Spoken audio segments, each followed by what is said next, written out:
Nežinau, kodėl taip laktozės baiminamas ir kodėl čia yra Lietuvoje išpūstas toksai burbulas. Lietuviai šiaip toleruoja pieną ir pieno produktus. Ir yra viena labai sena studija atlikta. Jau reikėtų galbūt šiais laikais ir pakartoti tą mokslinį tyrimą, kad patikslinti, kiek yra netoleruojančių laktozės. Mes lietuviai vis tiek esam prie tokių šiauriečių, prie skandinavų šalių. Ir tikrai visi turime fermentą, kuris padeda fermentuoti laktozę. Ir niekur nėra įrodyta, kad pieno produktai kenkia. Buvo čia visokių tų nuomonių apie tai, kad galbūt pieno produktai iššaukia vienokį ar kitokį vėžio vystymąsi, tačiau moksliškai niekas neįrodyta ir niekas nepatvirtinta 100%.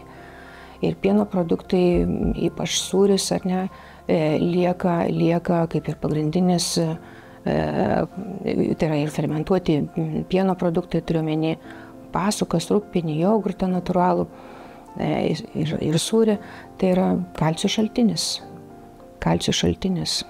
Ir pagalba mikroflorai mūsų, nes tai yra fermentuotas raugintas produktas. Gerosios laktai ir bifidobakterijos. O tas mitas, kodėl to pieno netoleruoja, tai manau atėjo galbūt iš Afrikos šalių. Afrikiečiai genetiškai neturi geno, kuris gamintų fermentą, skatinantį laktozės skaidymą. Tai galbūt iš tų šalių, už tai, kad lietuviai labai daug keliauja ir bando įvairias virtuves, gyvena užsienio šalyse ir atplaukia šitas mitas. Bet lietuviai iš principo tikrai gali valgyti ir nuo seno valgo pieno produktus.